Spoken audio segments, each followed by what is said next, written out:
হিসেব করছি। বাড়িতে অপ্রয়োজনীয় যা যা জিনিসপত্র আছে সেসব বেচে দেব। আর বেচার মতো কিছুই নেই গো। দেখো, তুমি সব সময় আমার পরেই খাও, তাই আমাদের একটা করে থালা বাটি বেচে দিলে তো কোনো সমস্যা নেই গিন্নি। এই তোমার মাথা না কাজ করছে না। যাও বাইরে ঘুরে এসো, পারলে বাজার থেকে ধার করে হলেও একটু চাল নিয়ে এসো। দেখি যদি কোনো সহৃদয় ব্যক্তি চাল দেয়।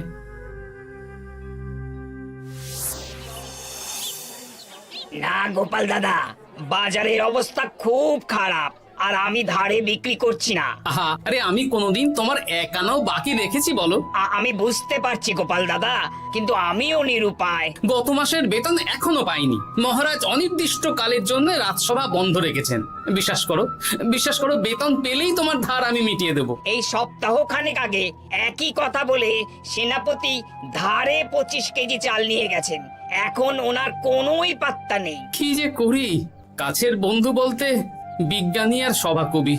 দেখি ওদের বাড়িতে একবার ঢুঁ মেরে।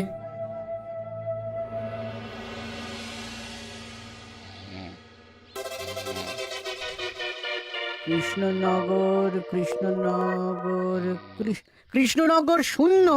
হ্যাঁ, এবারে একটা মোহরও নেই। জাহাপানা সর্বনাশ হয়ে গেছে। কি হলো? পালে বাঘ পড়েছে নাকি? এই ঘুমের 12টা বাজিয়ে দিলে। জাহাপানা, এবারে কৃষ্ণনগর থেকে একটা মোহরও খাজনা আসেনি। হ্যাঁ, বলো কি? 1 মাস আগে বাৎসরিক খাজনা দেওয়ার শেষ দিন ছিল, কিন্তু এখনো একটা মোহরও খাজনা আসেনি। না জাহাপানা। পড়েছে এই বেগমের জন্য হীরের হার, হীরের কানের দুল, হীরের নাকছাবি বানাতে দিয়েছি। উজির, যা হোক করে কৃষ্ণনগর থেকে আমার খাজনা চাই চাই। তাহলে তো কৃষ্ণচন্দ্রকেই তলব করতে হবে। যা করার করো। বাবা, এই সময় তোমার শখ হয়েছে ময়না পোষা? আরে না না, আমি পুষিনি। একটা পশ্চিমের গ্রামে কদিন আগে ঘুরতে গিয়েছিলাম। আচ্ছা, ওখান থেকে নিয়ে এসেছো? না, তাও আনিনি, ছোলা খেতে দিয়েছিলাম। দেখি তারপর আমার পিছনে পিছনে উড়ে উড়ে চলে এসেছে। বাহ বাহ বাহ, এ তো ভালো কথা। বিয়ে তো করলে না, তাও একটা সঙ্গী জুটেছে। এ যে সে পাখি নয় গোপাল, এ ময়না কথা বলে, দেখবে। এই ময়না, বলো তো গোপাল এসেছে। আরে বাস, বলো তো গোপালের ভুঁড়ি আছে আমার নেই।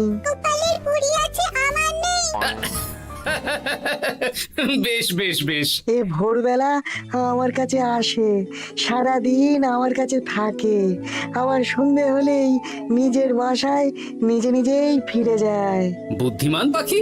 ওই গ্রামে শাখে শাখে ঝাঁকে ঝাঁকে ময়না। বেশ, বুঝলাম।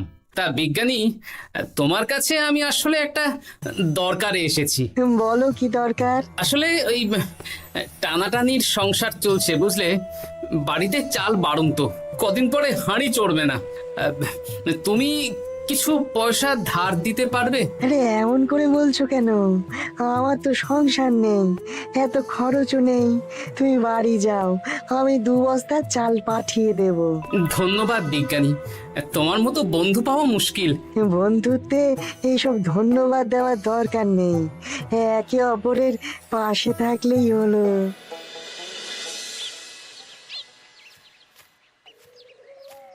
এ কি গো, খালি হাতে ঢুকছো যে?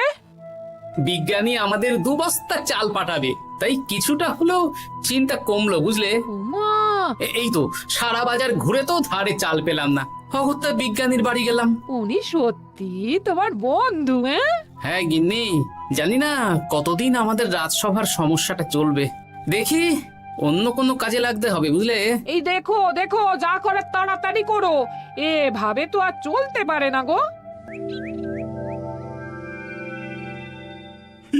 কি নবাব বাহাদুর আমাকে ডাকছেন? হ্যাঁ, জাহাপনা আপনার উপরে রেগে আছেন। অতি সত্বর আপনাকে দেখা করতে বলেছেন। এবারে চাষাবাদের মন্দার কারণে রাজস্ব আদায় তেমন ভালো হয়নি, তাই খাজনা পাঠাতে পারিনি। আর কিছুদিন অপেক্ষা করতে বলুন, আমি ঠিক খাজনা পাঠিয়ে দেব। এখন আর খাজনা নিয়ে কথা বলবেন কিনা জানি না। আপনাকে নবাব এই আদেশ পাঠিয়েছেন, আপনি 2 দিনের মধ্যে নবাব বাহাদুরের সাথে দেখা করবেন। আচ্ছা ঠিক আছে।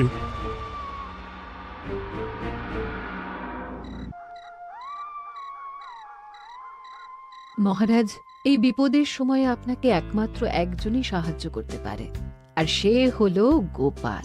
আমি কোন মুখে গোপালকে ডাকবো বলো তো রানী? দীর্ঘদিন ওদের বেতন দিতে পারছি না। গোপাল এরকম স্বার্থপর মানুষই নয় যে নিজের কাজের সময় কাজী আর কাজ ফুরলে বাজি হয়ে যাবে। আপনি একবার বলেই দেখুন না। বেশ, তাহলে আগামীকাল সকালেই গোপালকে ডেকে পাঠাচ্ছি।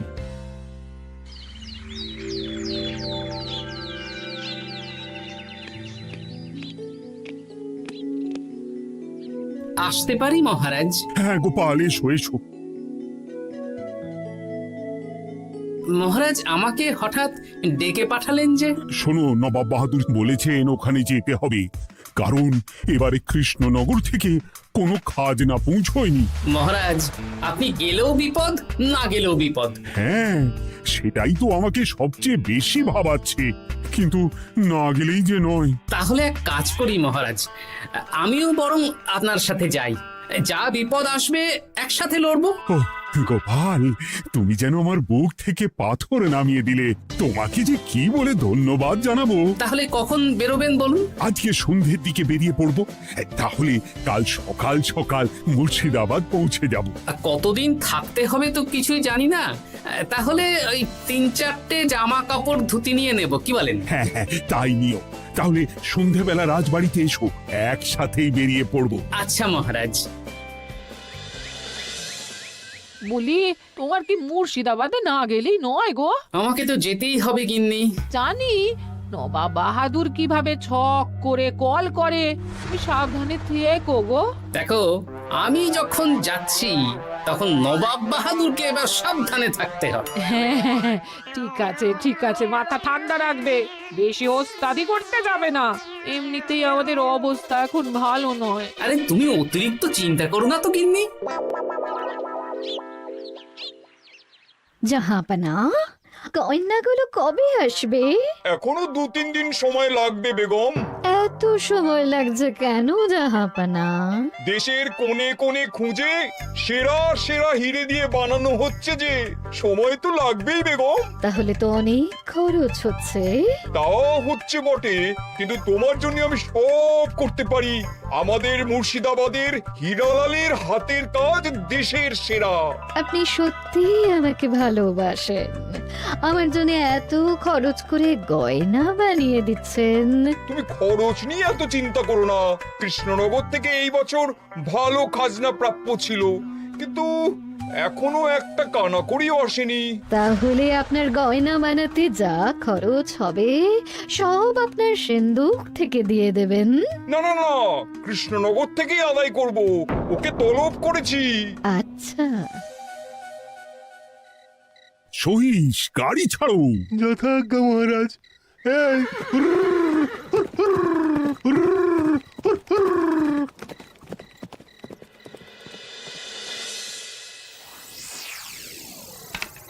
এত রাতে আবার কে এলো রে বাবা? খুলছি।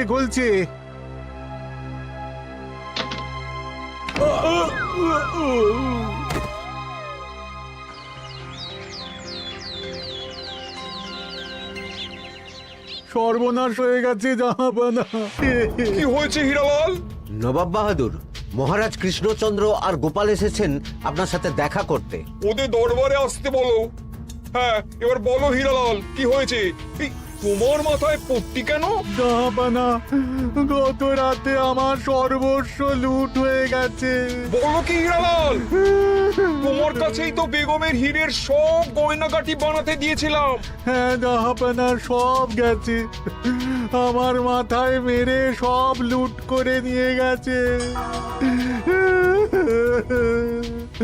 এবার আমি কি করব জাহাপানা? বেগম সাহেবা, আপনার গয়না যে হীরালাল শেখরার কাছে জাহাপনা বানাতে দিয়েছিলেন, ওনার সব লুট হয়ে গেছে। মানে? আমি এক্ষুনি নিজের কানে শুনে এলাম, এখন হীরালাল শেখরা এসেছে। আমি এক্ষুনি যাচ্ছি। কি করব জাহাপানা, আমার তো সব শেষ হয়ে গেল। আমি কোনো কথা শুনতে চাই না, আমার ওই হীরের গয়নাগুলো চাই। চাই বললেই তো পেয়ে যাবে না। এখন এই গয়না শুধু নয়, হীরালালের সব সোনা দানা চুরি হয়ে গেছে। সেগুলো খুঁজে পেতে হবে। বিগত কয়েক বছর আমার মুর্শিদাবাদে কোনো চুরি ডাকাতি হয়নি। প্রত্যেকটা গ্রামবাসী সুখে শান্তিতে আছে। বাইরের কোনো শত্রু আসারও সুযোগ নেই। গ্রামের সীমানায় দিন রাত প্রহরী থাকে। যদি এসেও থাকে পালাতে পারবে না। এবারে তাহলে চোরটা কে বুঝবো কি করে? এসব সামান্য চোর ধরার কাজ আমার কাছে নস্যি। জাহাপনা, আপনি যদি কৃষ্ণনগরের এবছরের খাজনা মকুব করে দেন, তাহলে আমি চোর ধরার ক্ষেত্রে সাহায্য করতে পারি। ঠিক আছে কৃষ্ণচন্দ্র, তোমার এই গোপাল যদি চোর ধরে দিতে পারে তাহলে এবছরের খাজনা মুকুব। আগে আমি ওই শ্যাকরার সাথে একান্তে কিছু কথা বলতে চাই। বেশ, প্রহরী প্রহরী, তুমি গোপাল আর শ্যাকরাকে একটা ঘরে নিয়ে যাও। আসুন। এবার আপনি চুরির ঘটনাটা বলুন। চুরি না, ডাকাতি। সে যাই হোক, বলুন বলুন। গতকাল রাতে, তারপর সকালে জ্ঞান ফিরে ঘরে গিয়ে দেখি সব ফাঁকা। আমার ঘরের সাথেই লাগোয়া দোকান। আচ্ছা, দেখুন, আমি আপনার কথা শুনে আর একটু আগের যা আলোচনা শুনলাম তার থেকে মনে হচ্ছে এই চোর স্থানীয় চোর। কি করে বুঝলেন? কারণ বাইরের চোর হলে তো এত নিখুঁত কাজ করা সম্ভব নয়। চোর নিশ্চয়ই আপনাকে ব্যক্তিগতভাবে চেনে। হ্যাঁ, এবার মশাই আপনি বলুন তো, আপনার কোনো শত্রু আছে? না, শত্রু নেই তেমন। আমার সাথে কারো সম্পর্ক খারাপ নেই। আর আমাদের পাড়ায় সবাই ব্যবসায়ী, সবাই সম্ভ্রান্ত লোকজন। বেশ, তাহলে সব ব্যবসায়ীদেরকেই ডাকতে হবে। আমি নবাব বাহাদুরকে বলে দিচ্ছি, আপনি এখন আসুন।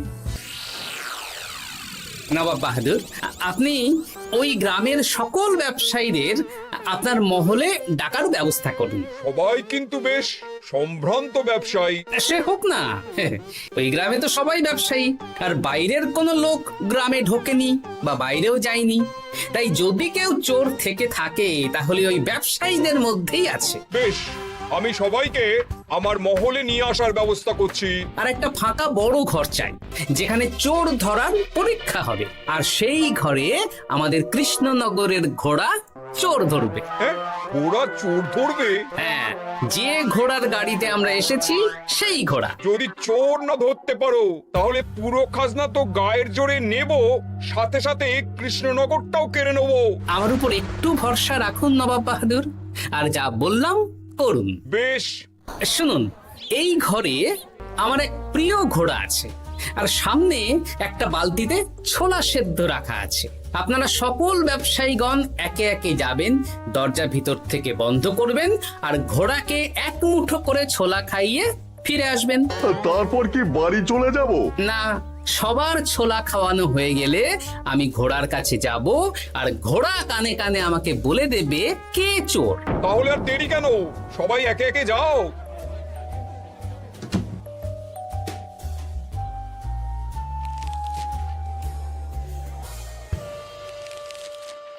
কি করি যদি ঘোড়া সত্যি সত্যি বুঝে যায়?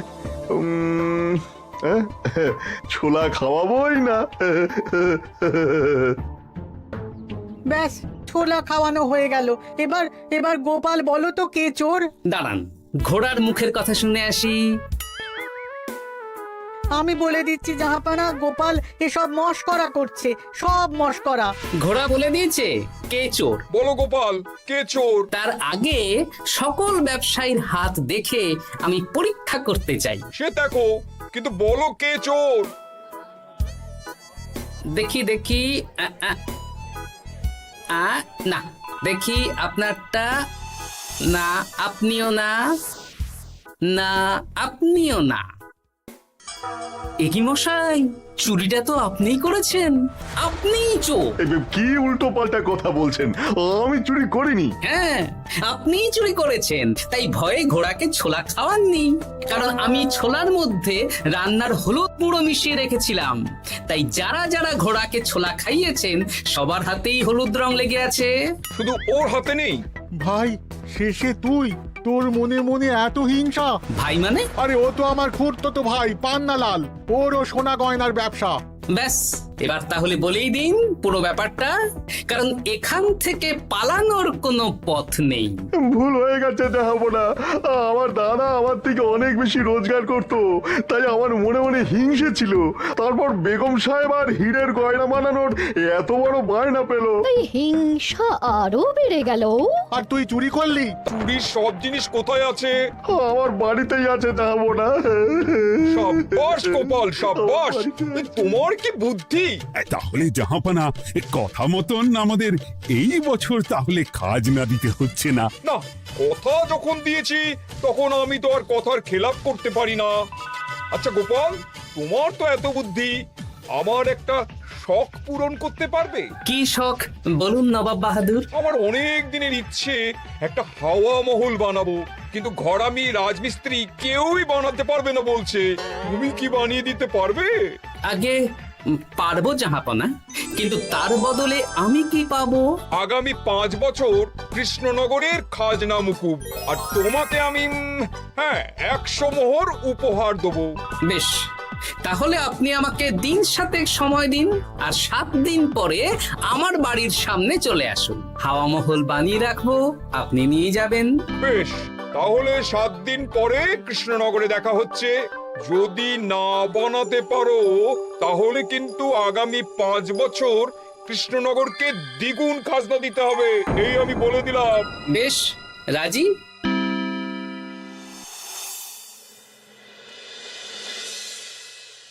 বেশ তো বড় মুখ করে বলে দিলে হাওয়া মহল বানাবে। রাজি রাজি। এবার যদি না বানাতে পারো, সব তো উল্টে যাবে। আপনি চিন্তা করবেন না মহারাজ, নবাব বাহাদুর আমাকে প্যাঁচে ফেলতে চেয়েছেন, তাই আমিও ওনাকে ঘোর প্যাঁচ দেব।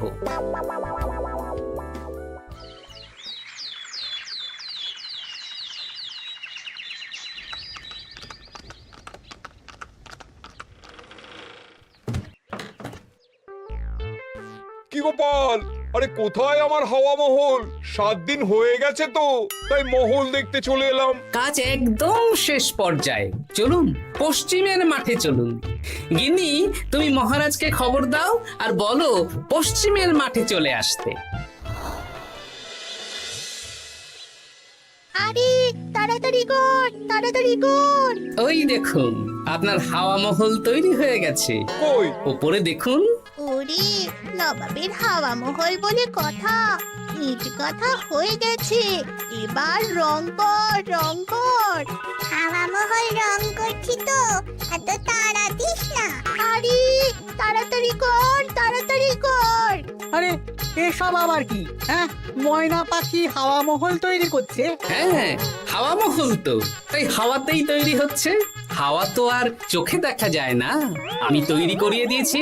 এবার জাহাপানা, আপনি নিয়ে যান। হয়ে গেল, এবারেও গোপাল দাও মেরে দিল। মানে আমি কি করে? সে তো জানি না জাহাপনা, আপনি বলেছিলেন হাওয়া মহল বানিয়ে দিতে হবে, আর আমি আপনার আবদার পূরণ করেছি। এখন আগামী 5 বছর আমরা খাজনা মুক্ত। সাব্বাস গোপাল।